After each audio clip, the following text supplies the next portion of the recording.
Join us. You'll get value out of it. All right. So now for our main event today, I want to bring up Ron Henderson and Elizabeth Gilbert.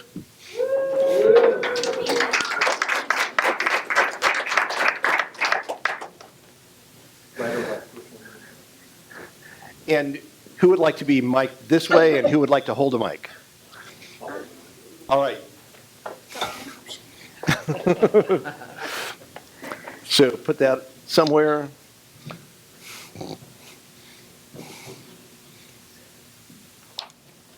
My wife would say, don't hand me anything. All right. So first of all, we want to welcome you and thank you for coming and participating us. And why don't you give us a little overview of your team, your numbers, where you guys are at? Sure. Okay. We are the Ron Henderson and Associates team. We are currently closed or pending 117 units right now for 2019, with 53% of those being sellers, 47% buyers, so we're right at 50-50 close enough. 28.8 million in volume, 861 million in GCI for the team. And, very cool, we are at 975 homes sold under the Ron Henderson team ever. Nice. So we're closing in really quickly on 1,000, which will be very cool. I'll have to do something special for that. All right. So now we just got to put that 1,000 in a year for one of these years coming up. All right. So Ron, give us just a quick background of what did you do before you got into real estate? Your quick overview. Sure. I mean, look at my notes that Elizabeth prepared for me. I have some tickets she wouldn't do. I guess before going into real estate, I was in several different sales roles, mostly in printing and advertising businesses. I did own 2 businesses myself, Studio Graphics and BigFatBanner.com, but I didn't have any employees in either one of those. The last year, right before going into real estate, which would have been 2004, I worked for a website development and online marketing company called Looking Human Media, based here in Kansas City. They did a lot of high-end website development work for Lee Jeans, Jockey International, Duncan Toys, companies like that. And I was their one and only salesperson. They had hired me because they told me that they wanted to double their business in 3 years. I doubled it in 6 months. Because nobody was picking up the phone and calling people before I came along. So we doubled it in 6 months. But the problem with that is that I went to the bosses and said, you've got me on a commission-based pay structure, and I'm now having to tell people that we can't even start their project for 6 months. So I'm going to go broke working here if you don't hire somebody and start training them fast.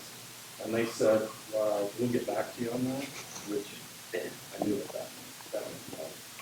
So I started kind of looking for a business. I had owned businesses earlier, as I said. I didn't want another job, and that job made me realize that I'm not in control of my destiny. So I started looking for a business, and I sat down one night and made this top 10 things that would make up the perfect business, and then started looking, and real estate covered 8 of those 10 things on my list.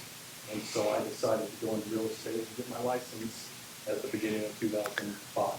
So a lot of people don't think about real estate as a business. I mean, a lot of people think, oh, I should get my real estate license because they're thinking it's a job. Right. What made you think of real estate as a business?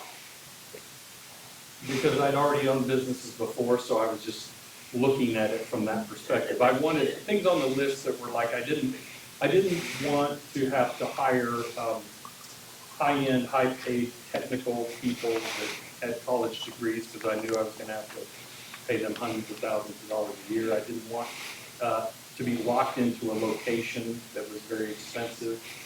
I didn't want to have to sign contracts for expensive equipment to purchase and stuff. A lot of other companies that I had looked at had all of those, even franchises, you're getting into it very expensive. So real estate was an easier business to get in without a lot of capital up front.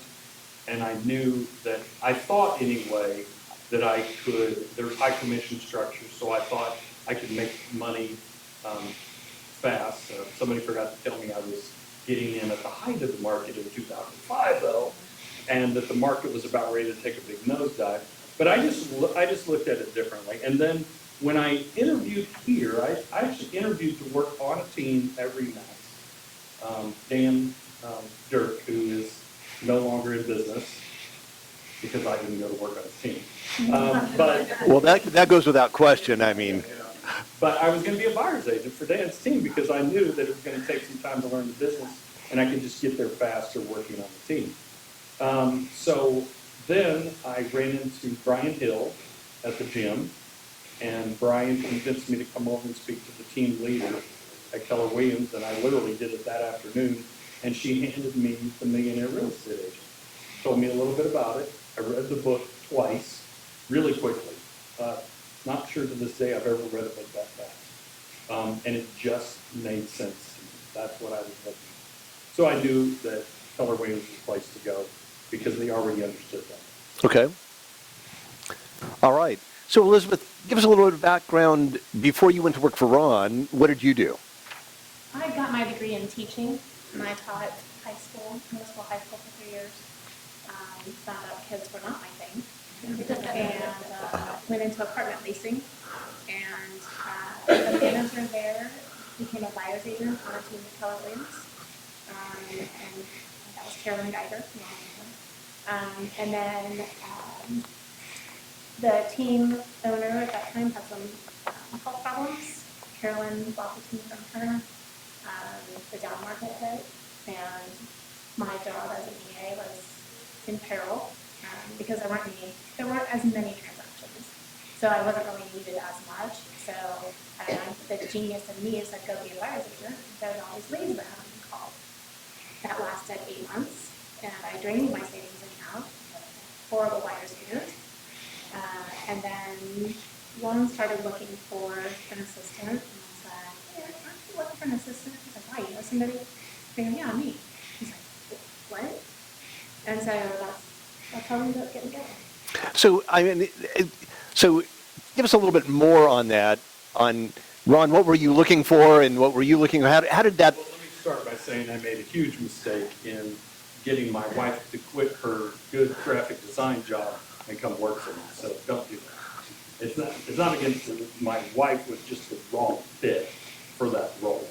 And now we were losing an additional $40,000 a year because I asked her to quit her job. So we went from May of 2009 clear to family reunion in 2010. And Elaine and I and some other people went to family reunion at that time, that year. It was at New Orleans. And we went to a class on how to hire and train a top admin.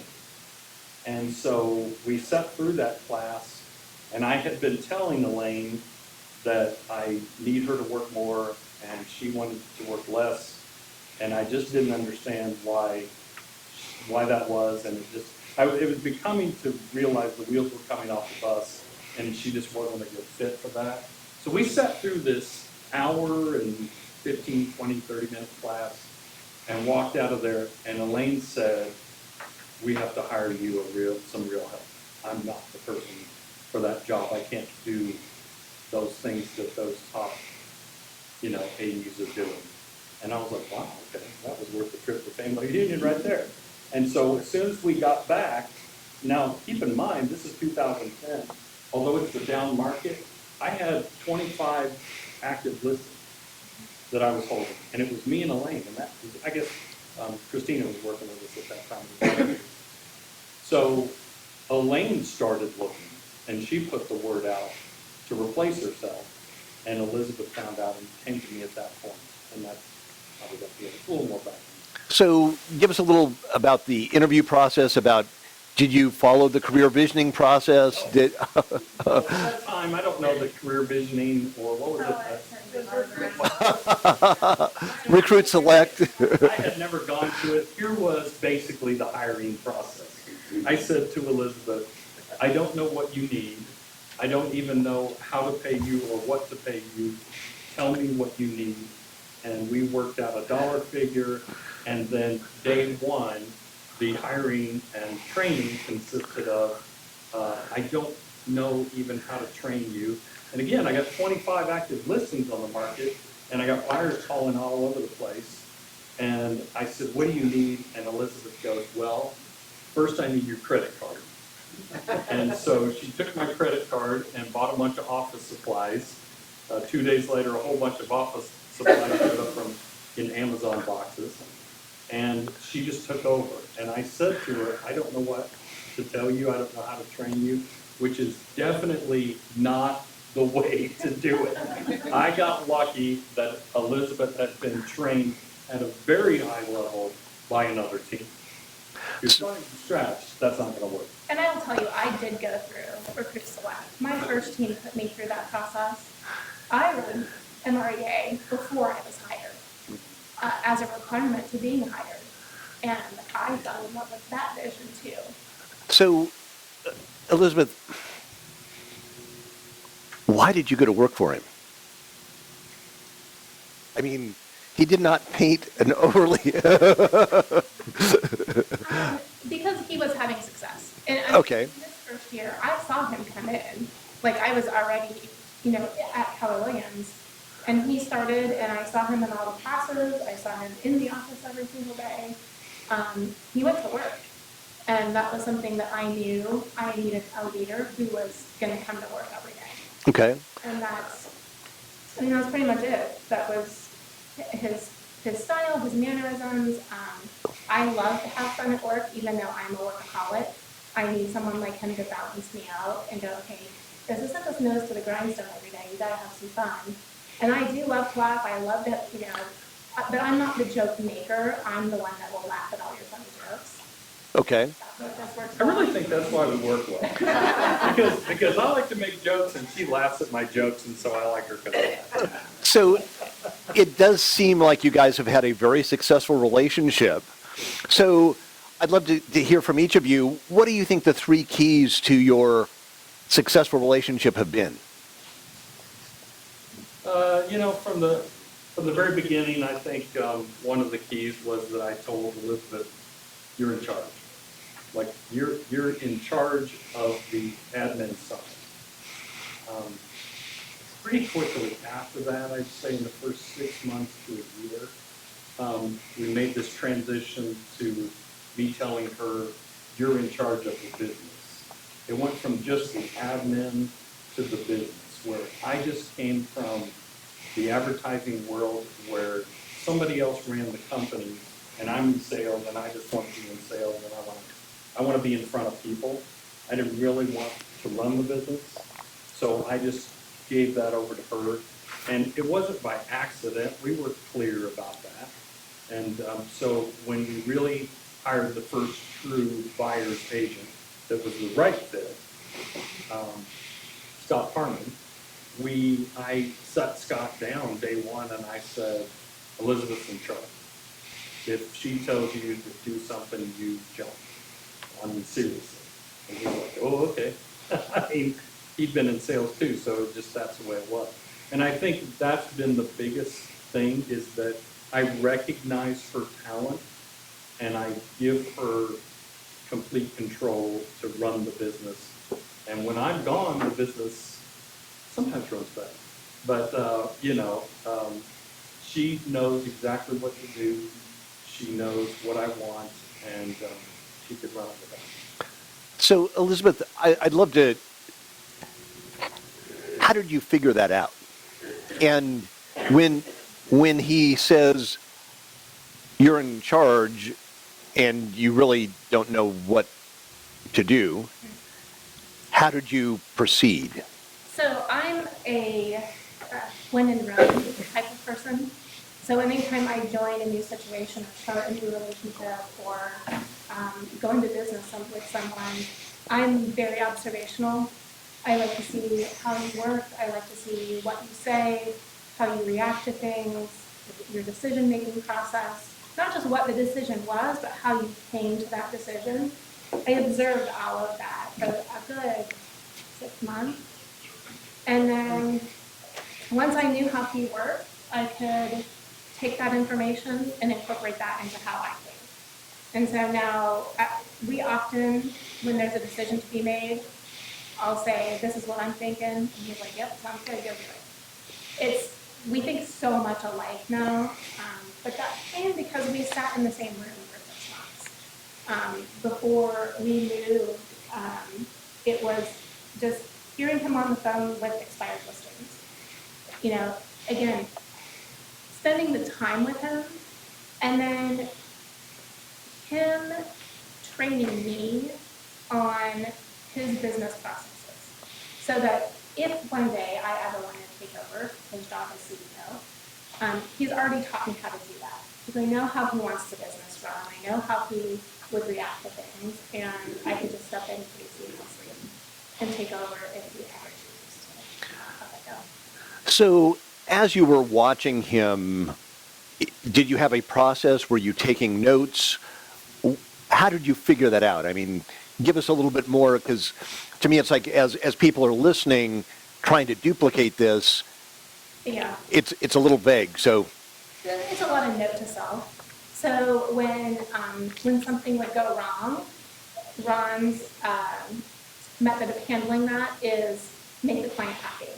And if that's, we have to go over there with an apology, if we have to replace the refrigerator, if we have to pay to have a house cleaner go over there because the previous people left it a mess, whatever that is, I know how to handle that now because I see him and how he would make those decisions.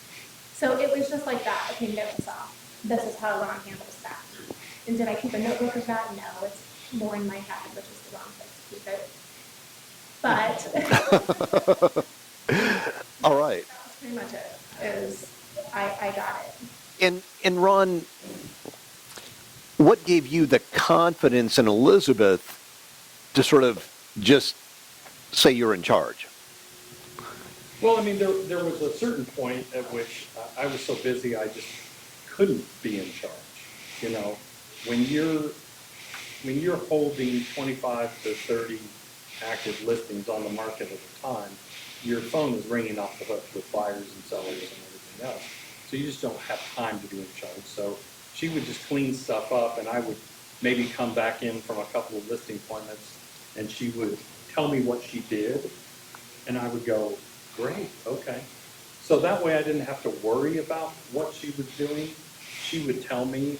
I appreciated that she caught on quickly that I'm kind of old school. If I email you something to do, when you've completed it, just send me back an email and says done, or I took care of that, or she would update me on things like that. And then it came a point where she would get ahead of what I was already thinking.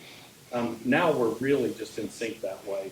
It's weird how many things, like I'll come into her office and ask, hey, I was thinking, and she goes, and she'll say, I already took care of that.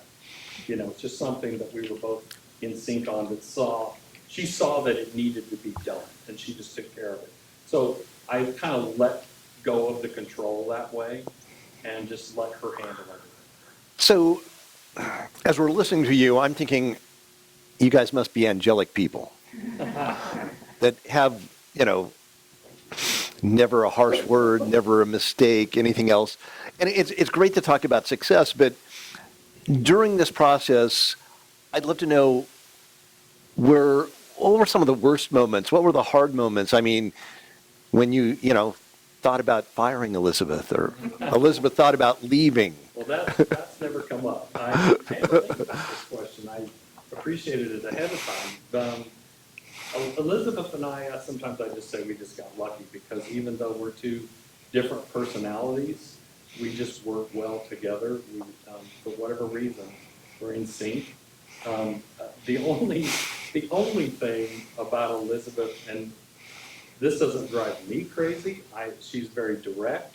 I asked her to be direct with me. At one point, several years ago, I just said, look, let's just get past all these niceties and let's just be direct with each other. And if I'm doing something wrong, you're not gonna get fired. I'm not gonna be mad at you. I'm not gonna hold it against you or get my feelings hurt. Just tell me. Tell me that I'm doing it wrong or that you don't like this or that, or you think we ought to change this. So we were real direct with each other. But Elizabeth, in the way that she is, and also in her directness with me, working with me for 5 years, as the team has grown and we've added more people, she's just naturally direct with team members sometimes. She knows it. And so I've had a couple of them behind the scenes going, well, let me give you this example. This was the funniest one. Robert Gerard, when he worked with us a couple of years ago, Robert came in about a month and a half after he was still in training, and he said to me, can I tell you something? And I go, yeah, sure. He was all serious, and he goes, Elizabeth, she scares me. And I started busting out laughing, and I realized, oh, he's kind of serious, And he's like, she's really direct, and I go, well, I told you that she's in charge. She tells you what to do. And he goes, I know, but I just don't know how to talk to her sometimes. He would get his feelings hurt because she was just real direct and telling him what to do. She knows it. So sometimes, we've had a couple of discussions, and Elizabeth has had to learn to play nice with others sometimes. She's a nice person. I don't want to give you a bad impression. It's just sometimes, here's what it stems from. We both have a very high level of impatience, very high. And we want to move fast and we want to get things done. We want to grow the business quickly.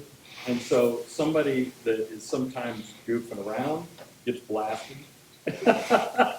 Okay. It comes off wrong that way. Yeah. So, All right. That's the only critique I can even say, to be honest. And again, that doesn't bother me. It's just other people dealing with it. So Elizabeth, is Ron really a perfect angel that never? Usually. There was a point where he was talking about impatience, and that was probably one of my moments when I thought, do I really want to keep going down this road? Was when there was 3 or 4 years where we did the same amount of sales volume year after year. And to me, that looked like stagnation. Now, we were selling the same amount of volume, but fewer units, which meant that our average price point was going up. And we were making more money, and yet that, I don't know, I got stuck on that number somehow. And I thought, could I do better with another team? Could I find someone doing more sales? Because I wanted my role to grow as well. If we don't grow in units, less units to process means less responsibility for me. And I want more responsibility, not less. So, there was a point where I was like, is this really the path? And so after talking to several executive assistants at Family Reunion, a specific breakout session, telling him, all of the benefits of working with Ron Henderson and his team, and this one sticking point that I had, they're like, you're crazy if you think you should leave. All right. That was pretty much it.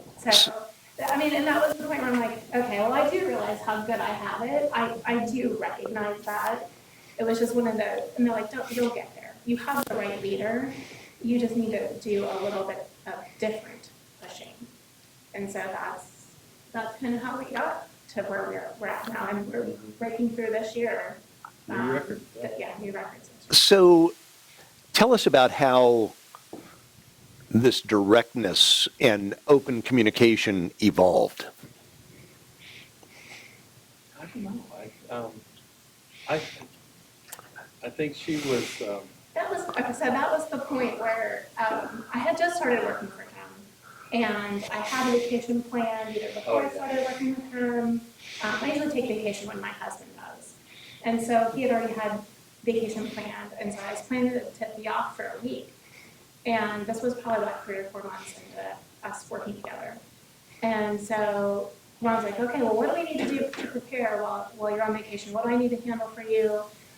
You know, what emails need to be sent, what, you know, next steps on all these files. Because she was doing all I was the doing everything. transaction management that Yeah. time, and I knew there's no way we could just put all that on hold for a week. So. Right.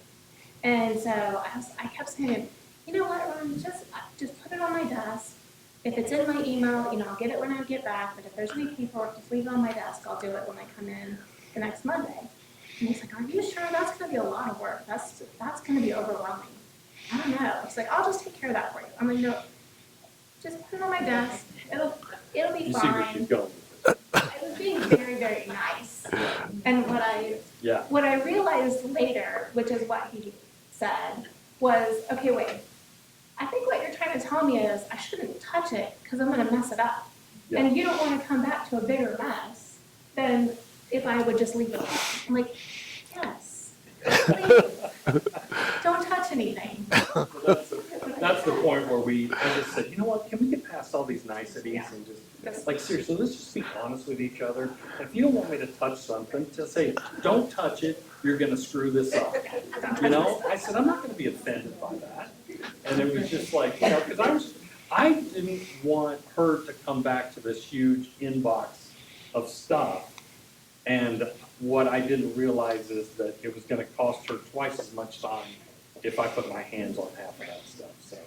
So at that point, we just said, okay, well, let's just be direct and honest with each other. All right. And it gets there a lot faster, and we both like it better. So Elizabeth, tell us, in your opinion, what do you think Ron's biggest strength is? Ron's biggest strength. What did I write down? Ron does a good job of making decisions. He doesn't waffle on stuff. He doesn't usually take a lot of time to think about it either. It's almost a snap decision. I know he puts thought into it, but I appreciate that he doesn't waffle. Like, we don't go back and forth on things very much.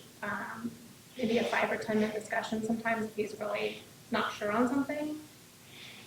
But I like the decisiveness of his personality. I think that serves the business really well. And when I say, yeah, I think we should do something, I don't really get much pushback. He's like, sure, go research it, tell me what you find. So how do you help Ron capitalize on that strength? Stay out of his way. She's a researcher. She's a researcher, and I do that sometimes, but I'm more of a, bring me my options and I'll make a decision based on where I want the business to go in the future. So it's always this mindset of where I want the business to be in the future, and I base decisions on that.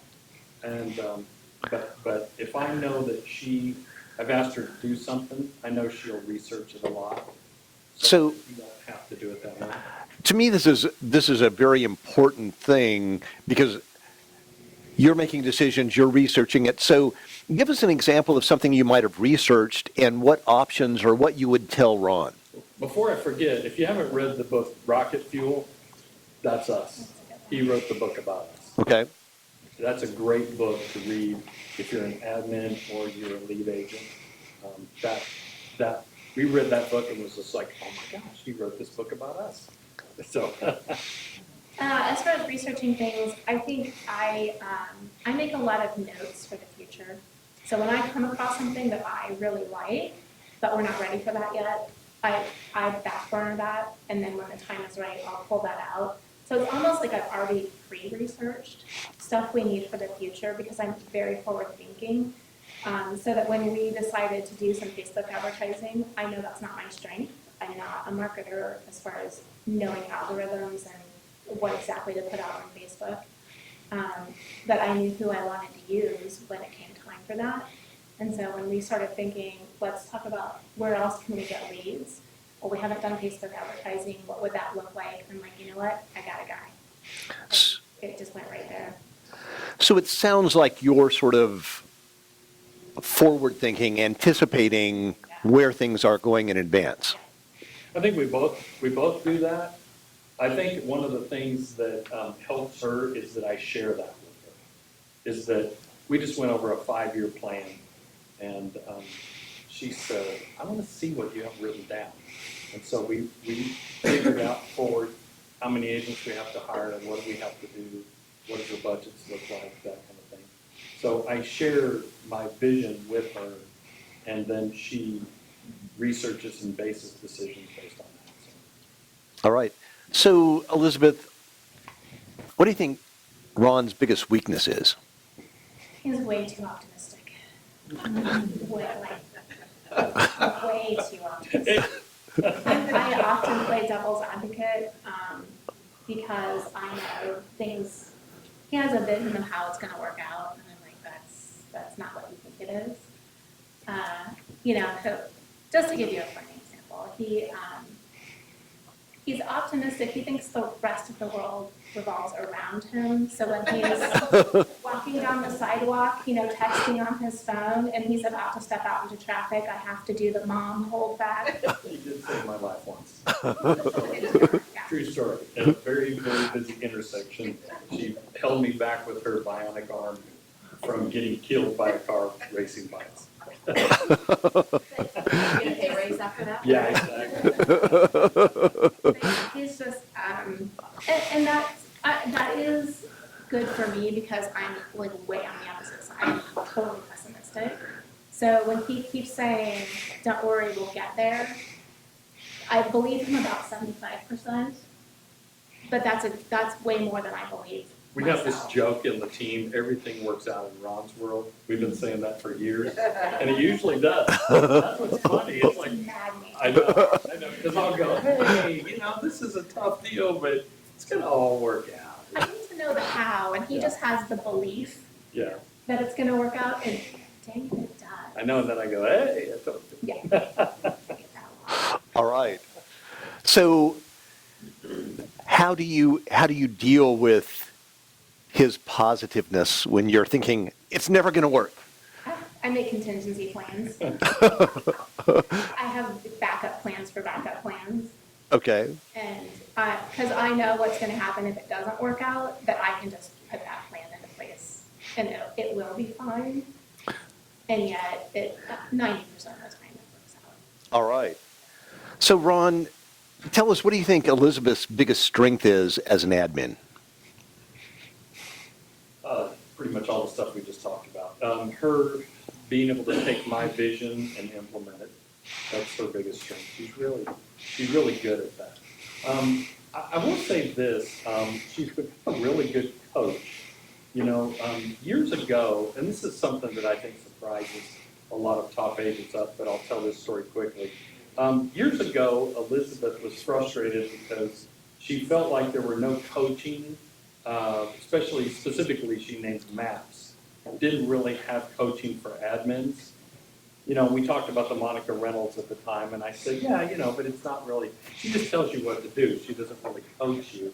So Elizabeth thought about what would that look like if there was a coach, and I said, why don't you do that? Why don't you put a plan together, create a business? And at the time, she was writing this blog called The Assistant File, and she had like 2,000 followers, all admins, and some of them not even in real estate at that time.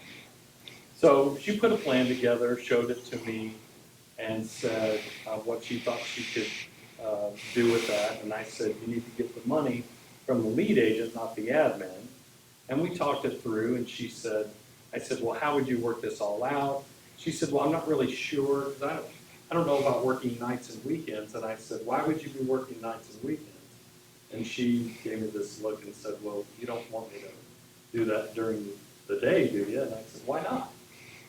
I said, why wouldn't you do that during the day? It's not going to take hours. But see, I knew that she would grow as a person, and I knew that she would become a better coach to me and the team. And she made this business model, put it together, did it, and did very well with it.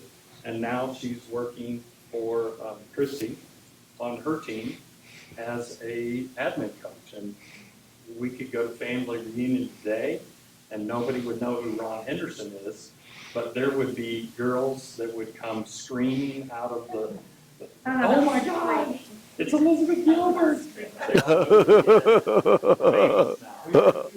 Yeah. Yeah, but she coaches a lot of high-level people. So, she's become good at that, and I think that surprises her in some ways, that she didn't think that she could do something like that, so. So give us a quick overview of your weekly communication. How do you just, run the business on a weekly basis? Some practical tips that our audience can use. Ron's very fly by the seat of his pants, if you can catch that. So I get a lot of, hey, you got a minute, which now I do. Yeah. When I first started, I didn't. As when you're the only admin on a team, you're doing the transactions, you're doing the listings, you're doing everything. And now I have a client care manager that handles all of that for me. So now I'm all coaching and project based, which frees up my time. My calendar is much more wide open to those one-off meetings. We have scheduled meetings on Monday and Friday. Sometimes we meet them and sometimes we don't. Yeah, we meet on Mondays at 11 o'clock and Fridays at 2 o'clock. And so, if I could start it all over again, what I should have did is we should have batched things into those meetings. We weren't having those meetings at the time we should have. And anything that wasn't like crisis related, I should have just taken notes on a notepad and brought to her at that meeting so I didn't keep interrupting her all the time. But our offices are right next to each other, so we've been pretty close throughout the 9.5 years that we've been together. Like she said, we started in the same office. So we just kind of know what each other's thinking about. Well, now we can just shut. I'll shut my door. If I'm working on something and I'm like, nah, I just need uninterrupted time, I can shut my door. And if her door's closed, I don't bother. I can work from home if I want to. It's not, ours is not an employee-employer relationship. It's very much strategic partnership. So that's. Yeah, actually, that's what makes that even possible. just this morning, I came in and said something to her, and I said, can I tell you what I'm thinking on this certain thing? I want to get your feedback on it, because I might have a blind spot that I want her to play devil's advocate on, and she's really good at that. But by bringing a higher level, here's where I'm going with this, to the team, I'm valuing her opinion, which makes her a partner and not an employee. So I want to open it up to questions in just a minute, but the last question I want to ask you is, can you give us a quick, as you have interfaced with other agents and admins, what's the biggest mistakes you see mega agents and admins make? The number one mistake that I see them making is waiting too long to hire, and then hiring in an emergency situation, and hiring like a friend or a family member or somebody like that with little to no strategic thought process of hiring. It's like, hey, you need a job and I got a job, come work for me. And that person typically is probably not the right fit. I tell people, you should steal someone away from another job. Because high-level people like Elizabeth, they're not at home waiting for someone to call them about a new job opportunity. They're working at law firms, they're working at title companies, they're already a high-level administrative assistant. I told Kevin this once, and I don't see him in the room, and I've told 4 or 5 other agents this. When you hire your first admin, hire someone that is going to run the business for you one day. Don't just hire hired help. Hire someone that's going to run the business, because one day they might. And if they're not that person to begin with, now it's going to be weird because you're going to have to hire around them. So think differently. Think about what you really want.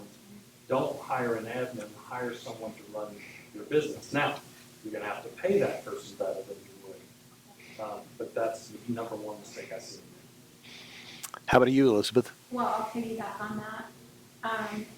The admin that you hire should be making you 3 times their salary in GCI. So if you hire an admin at $30,000 a year, they should be making you $90,000. If you hire $50,000 a year, they should be making you one. So it's an investment, it's not an expense. And too many people see it as an expense, and now I gotta, stop my business for 3 months while I train this person. And they don't understand that when you hire someone who is talented, yes, you have to introduce them to what you've already been doing, and they will take that and run with it. So there's a difference between, I think, training someone on your systems, as in, here's how you log into the MLS, here's how you log into our CRM, this is what these things are for, now go learn those. A person can learn that stuff on their own. There's enough online learning now that you don't have to train them on that. What you do have to train them on is how you run your business, what your expectations are, and what results that you're seeking, and show them your desired path to receive or achieve those results, and then let them figure it out. All right, questions? Elizabeth, how do you measure that ROI for your admin? The 3 times. So the 3 times is based on what an admin can do. So an admin doesn't regenerate necessarily like an agent does. However, what an admin does is an admin can ask for referrals during the process. It doesn't have to be, face to face. It can be through an email. It can be through a text message, which is our preferred method of communication, by the way. It can be in reviews, because that's the first thing that when a transaction closes, that's the first thing you should be asking for is a review, because social proof, right? People rely on reviews now, so you should have a ton of reviews out there, and your admin can go get those from all your past clients if you don't already have a staff of them. It's in subtle ways, and yet it makes it so much easier, but also freeing up the agent's time. If Ron can only go on one listing appointment a night, or show on the weekend, 2 buyers, when I come along and take along all of the paperwork, all of the processes, all of the marketing implementation, that frees him up to now go on 2 appointments a night. Yeah, when we started, I waited way too long. I was closing 50 transactions a year, just myself and my part-time wife.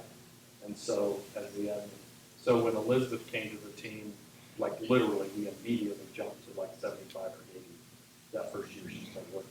And she didn't start until May. So, I think we pushed 78 transactions. So we went from about 48 to 78, 30 transactions more the year she came to work for me. There was a lot more. So it paid for her a couple of times over. Other questions? Yes. How long did it take you guys to establish that strategic partnership that you talked about, that trust in each other? It just takes time. I think How much time? I'd say I'm very optimistic about this. I think my trust level was there with her faster because I'm the type of person that's a high E, high I, so my trust level is there automatically. And then if you give me a reason not to trust you, then we've got a problem. With her, she's a high C, so you have to build that trust. So it took a little longer with her probably. But once I saw that she was doing a lot of the work that I needed done and doing it better than I ever did and finding out ways to do it faster, I just started trusting her immediately. So it didn't take me long at all. Other questions? Yes. Can you tell us a little about your agent recruiting process and onboarding process then? Well, now we use, I keep wanting to say Recruit Select, but it's not. It's career visioning. We basically, if we find a candidate, I talk to them on the phone for 15, 20 minutes to see if I like them on the phone, just to be blunt about it. And if they can talk to me intelligently on the phone, they pass the first step. We will then have them take the KPA. We don't do it exactly like career visioning. We've kind of fallen into our way of doing it 80, 90%. I have them take the KPA because we have a few criteria in the KPA that are just flat out deal killers for us that we've learned through the hard way, trial and error. So we have them take the KPA. If they pass that, then we bring them in for a 2-hour interview. We sit down with them and go through, Elizabeth actually goes through the KPA with them while I sit and observe and listen, which is really hard for me to sit and observe and listen, but I try very hard to do that. And I want to hear what they're saying, because I can't talk and write notes and think at the same time, apparently, that's a defect. But Elizabeth can, and so I just sit and listen. They make it through that one, we have a discussion about them and concerns over answers, and we call them back in for a second interview, technically a third, because I've interviewed them all. And we have a 2-hour interview there where we go through the Life story. the life story. It's our career visioning. We actually do follow a Yeah, lot of the process in We do. career visioning. But The there's only 3 or difference 4 is- interviews. The only difference is I'm the one asking the questions and writing down the answers. He's just in the room. That works well because I will actually follow the process. He wants to skip around on the questions. Well, tell them. True, because, but I will It's say, okay, Ron, I can send that. to her credit, I like everybody, okay? And so I would probably hire everybody, you know? And there have been people, no one in this room, so don't worry, that we have interviewed, and I'll go, that's nice, I thought that went well. And Elizabeth will like, are you insane? Did you not hear her talk about the last 3 bosses that she had and dog them? And like, that's gonna be you next. Okay. I mean, so it worked well because of that, because she hears things that I don't hear.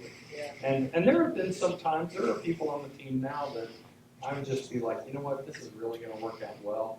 And maybe I'm just too optimistic. But she'll just roll with it and go, okay. And it does, it worked out, it's worked out well, you know. All right. So first of all, let's give them a big round of applause. How many of you got value out of today? All right, so just want to let you know you are greatly appreciated. And I know they would love your feedback on what you took away, anything like that. So if you go to feedback for Greg, I will make sure I share any feedback for them.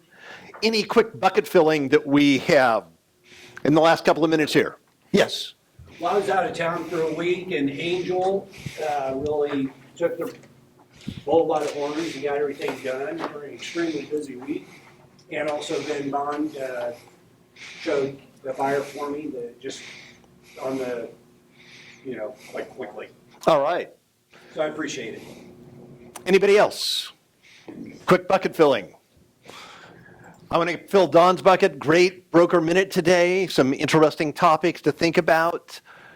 Any needs, wants before we wrap up? I know we are out of time. No, needs, wants. You all have every need fully met. All right, I have done my job. Go sell some real estate.